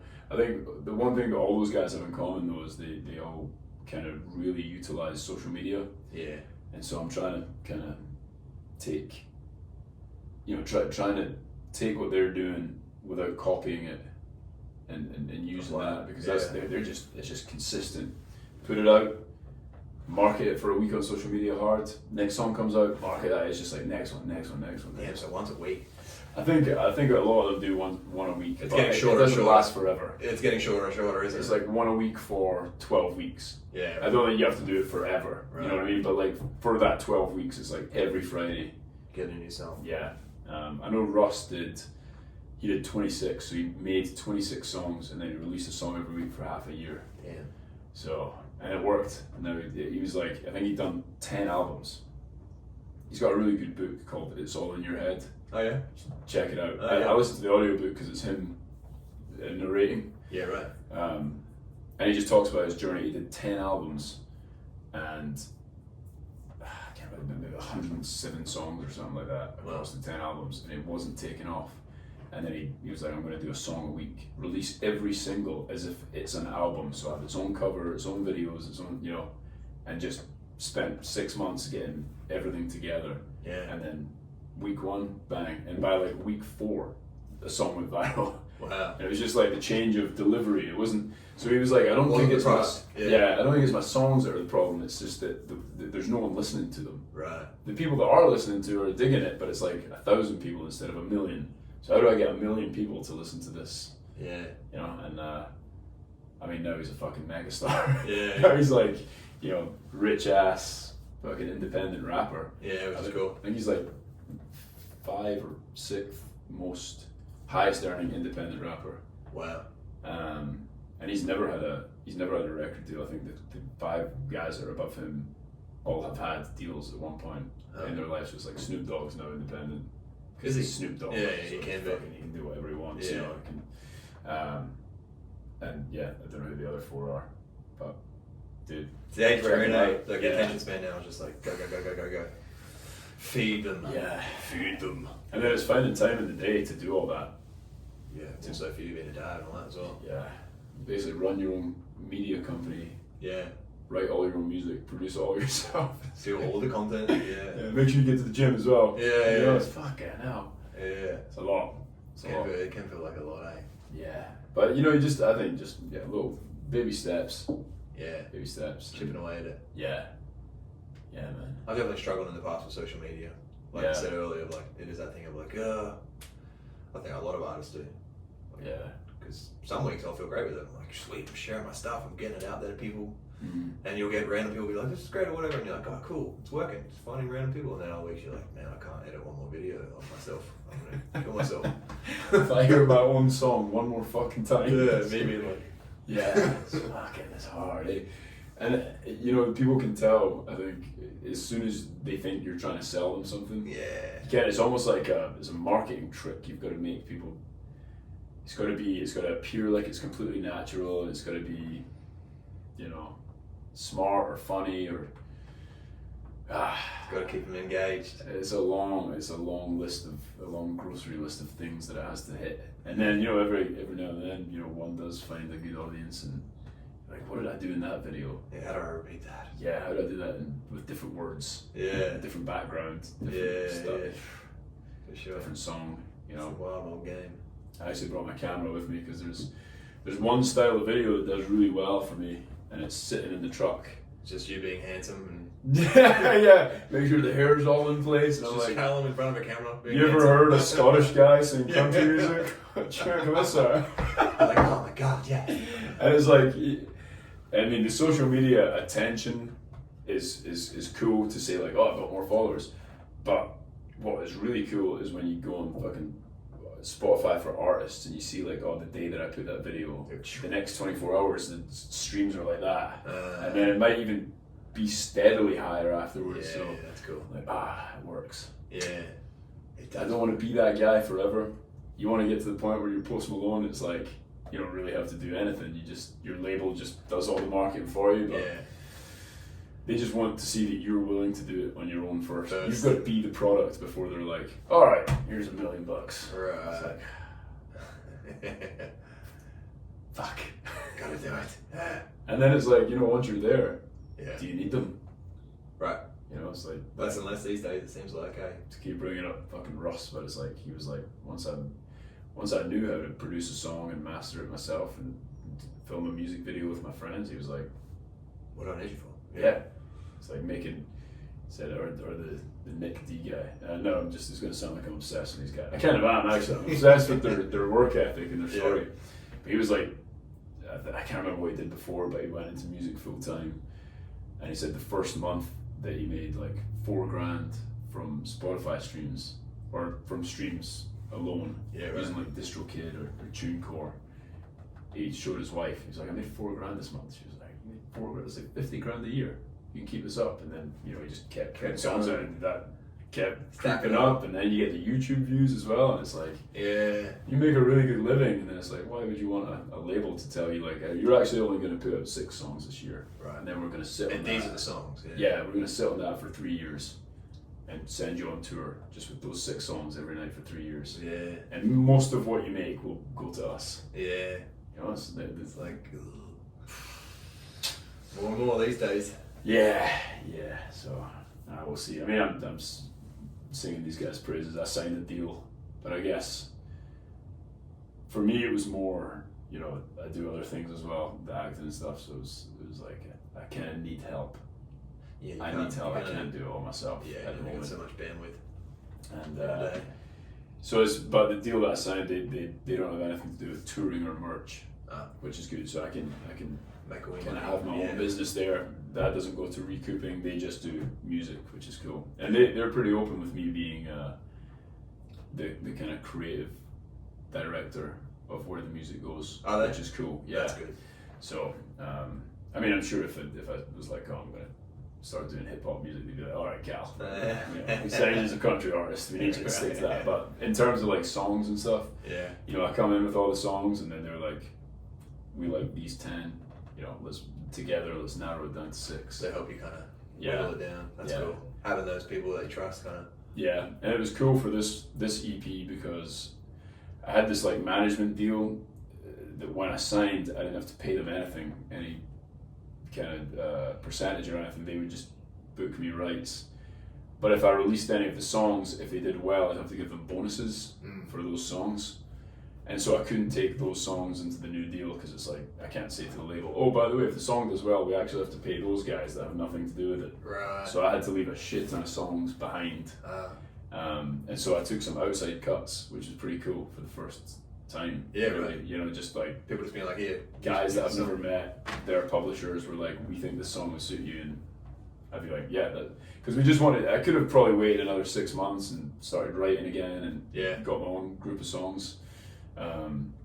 But then I was going to South Africa to film One Piece, and I was like, let's just get 6 songs, get them out, get the ball rolling. You know? And so it's kind of cool. It's kind of cool to be in that situation where you're getting songs given to you now. Yeah, and some of them you're like, that does sound like my life. Really? So I'd love to cut that song. I don't have an ego that's too big to be like, I write every single one of my own songs. So many people here doing that day in, day out too. Yeah, I mean, look, like George Strait. Yeah. Fucking Elvis. Yep. You know, Frank Sinatra. Willie Nelson. Willie Nelson. And back then, like Willie's day too, they would share a lot of songs. Willie and Waylon, all this stuff. They do a version of it, the other guy do a version of it. That's cool, eh? Yeah, it was cool. I like that. Yeah. And maybe do one together as well. Yeah. You know? Yeah. So yeah, I've got no ego about, you know, cutting other people's songs. If at the end of the day I just want to cut the best, make the best music, and I think the next round of songs will probably be ones that I've written because I'm quite keen on a few of those coming out. Yeah, cool. But you know, if someone comes to me and they're like, "Here's this song that we think would suit you," and I'm like, "Oh man." Right. If it makes you feel something and they trust you to put vocals on, I'm like, yeah, sure. Yeah, that's cool. So I don't know, we'll see. Gotta get this one out first and get on the road and see what happens. Yeah, it'd be good to do some touring, right? Yeah. Mate, did you see, bit of a change of topic, but did you see Zach Bryan sold his publishing for like 300 million? I did see that. Like crazy. Mate. Gone. That's the fucking dream right there. Yeah, right. You might never see me again. Yeah, for real. Nah, I would totally still be doing music. It would just be a lot easier. He blew up on TikTok too, yeah? Twitter, I think it was. Twitter, really? I'm sure it was a Twitter video that just aggressively strumming the guitar. Yeah, like he does, yeah. Yeah, what an inspiration, man. We don't sing the same styles per se. Yeah. It's, so inspiring. And I like his songwriting a lot. Yeah. I think I haven't heard it too much, but it's definitely more like Americana-y, rootsy. Yeah, yeah. Springsteen-y kind of. Yeah, all very kind of visual. Yeah. Lyrics. Yes. Kind of feel and visual, and a little bit less commercial Nashville, which I think, guys like that all fucking hate Nashville because they're like, they all say like, oh, it's all beer and trucks and stuff. Right. Like, yeah, I know, but that's fun too. Right. You can like them both. Yeah, for sure. Yeah, Nashville gets a lot of hate. Yeah. A lot of people. A lot of love though. That's what I'm looking for. I'm looking for that love. Yeah, for sure. I mean, country music's huge. Yeah. It's big in Australia now as well, like bigger than ever. Yeah. Like Luke Combs is selling stadiums out. Yeah, he's like big in the Morgan Whalen down there, I'd say. Yeah. For some reason. But mental. Crazy. Yeah. They love it. I mean, there's plenty of dudes with trucks in the outback down there just love it. That's the thing, we're all the same. Yeah. You know what I mean? We all there's language barriers with the rest of the world, but all the kind of English speaking countries, they all come from the same place, places. Yeah. And so it's like when you hear a fiddle and a guitar, a kick drum behind it, you're like, I know that. This is familiar, and they're singing about, whether it's getting hammered or having a family or getting your heart broken. It's like there's not one person that's not gone through those things. Yeah. So it's like 3 chords in the truth. There you go. Yeah, baby. Well, thanks for coming on, Cal. Dude, it was a pleasure, man. Final thoughts on Oliveira versus Taporia this weekend. We'll be watching. Yeah, we'll be watching. I might have flutter a few bets on. See if we can make some money. And we're going to UFC Nashville, not far away either, right? Yeah. Oh man, that's first Nashville, first UFC event. That's gonna be sweet. Big Derek Lewis. Hopefully, big old school classic Derek Lewis style knockout. Yeah, hopefully. Walk off. Funny interview afterwards. My balls hot. we're Ronda Rousey fan. His wife's in the crowd. He's like, So good, man. Well, thanks for having me, brother. Yeah, no worries. Who you got for that one? Who do you think?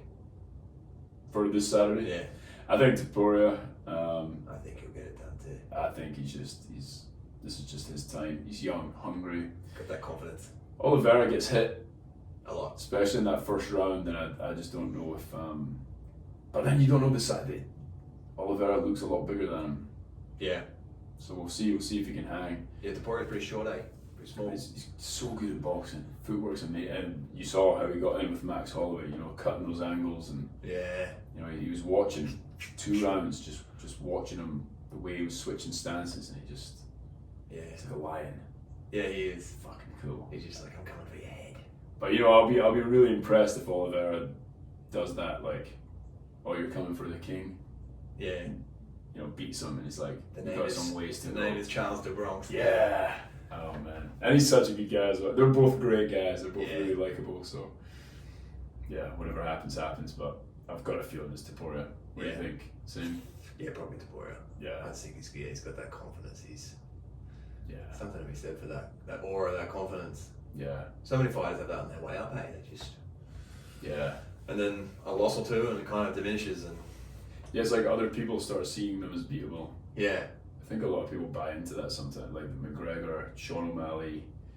O'Malley, Habib. His recent fight, did you watch that? Yeah. Murad fight? Rap's just so good. Yeah. He's so good, and it's the same for O'Malley. It's just like he looked like such a different fighter to when he beat Aljo and Peter Yan and those guys. It's just kind of like he lost that in his mind too. It's like, oh, I can get beat now. Yeah. Before, it's like there's something to be said about being undefeated and just being like, no one can beat me. Yeah. I'm too good. Yeah. And you carry that. Yeah. And then when you do get beat, it's like, oh, maybe I should play a bit safer. Maybe I should. I'd be interested to see how Tom Aspinall does, because I guess he was interim champ. Champ retires, makes him champ. Yeah. So it'd be interesting to see how he does. You trained with him before, didn't you, Aspinall? Yeah. Trained his dad was my jiu-jitsu coach for a while in Liverpool, and then I never trained with Tom. He took a few of the classes that I took. Oh, that's cool. Almost like seminar style, whereas like he was already in the UFC, but he was not a no one to us, but to a kind of average UFC fan, they probably wouldn't know who he was because he was fighting during like the smaller undercards of the, what do you call the little institute, the indoor UFC PO Performance Institute. Yeah. You know, they have like the octagon in there, and they were doing all the fights in there for COVID. Oh yeah, Apex. That's it. Yeah. So he fought in the Apex on the undercard. So you know the typical UFC fan that just tunes in for the main event probably wouldn't have known who he was. Right. And Darren Till was in that gym, and he was Darren Till, a fucking crazy maniac. He's a maniac. So good, man. Is he from Liverpool as well? Is he what? Is he from Liverpool as well? Yeah. And Aspinall as well. Aspinall's from Wigan, which is like 30 minutes from Liverpool. Wigan Warriors. That part of the country is hard as fuck. Is it? Oh man. Yeah. So his last fight, he was like dipping his hands in petrol to harden them up and stuff. Damn, son. Some Tyson Fury shit. Right? Yeah. They're pals with the Fury, so they're. But yeah, so Darren Till was a big thing then, and no one knew who Tom Aspinall was, and shit, man. Now they do. Now they do. Now he's a heavyweight champ without even having to fight for it. And he's kind of diminished Jones's his legacy. You know, like I still think Jones is, you know, one of the best fighters of all time, one of the best, you know, all round guys. Oh, he's incredible. Martial artist, maybe not. You know, he's not always been super respectful. He's had his troubles, but if you just look at like him one-on-one fighting other guys, might be the best. I think so. Yeah. Probably the GOAT. Yeah. But yeah, crazy that he's kind of just let that all. But I can also see, like Jones was saying in the end, he's like, I don't care about up and coming fighters anymore. It's like I fought so many of them my whole career. People being like, this is the guy to get him. So at his age, he's 38, and he's just like, give me a super fight or I'm out. Yeah. I guess that's what he decided. I don't blame him for retiring. He should have just done it after Stipe. He should have been like, he should have just called it. He should have won that and been like, yo, I'm getting old. Because there's no one else really for him after that. Like, maybe at Ngannou, but he's off in another organisation. Yeah, and damn, what was his name? Tom has that. He has that like undefeated up and comer vibe going, and it's like you're on the back end of your career. Right. Do you really want to have this guy? And you get a loss, and then you're like, oh, I just need one more to get it back. Yeah. And then you get that one more, and then you get beat again, and you're like, ah. Yeah, and then you end up like, you know, some of those guys that are just a cowboy towards the end of his career because became a punching bag. Yeah, it just looks bad. You're just not as fast, man. Your body doesn't work as well. Now you lose that. Yeah. I saw a clip the other day. It was John Jones talking about sparring. Even he was like, I haven't sparred hard in years. Yeah. It's like this is so bad for you. Yeah. It's like, and he said reaction time is the first thing to go. All the guys he trains with, he says the guys who sparred heavy all the time, he's like, now I spar with them, it's like they just don't have that. Their brain doesn't compute in the same way. Jesus, man. Yeah. Yeah, it's funny because you need to learn what it feels like to get hit, but you want to get hit as little as possible because you don't want to be in there, get punched, and then freak out. Yeah. But it's like, you know, where's the? I think VR is going to be big. Oh yeah, true. I think, you know, like receptors and maybe like if you get hit on the temple, a little buzz, you got hit there, you know. That would make sense. Probably race car drivers are using a lot of VR now. Really? Yeah, so they can attempt more challenging things, and if they crash, it's like, all right, I wouldn't do that in a real car. Noted. Yeah. It's kind of cool. That is cool.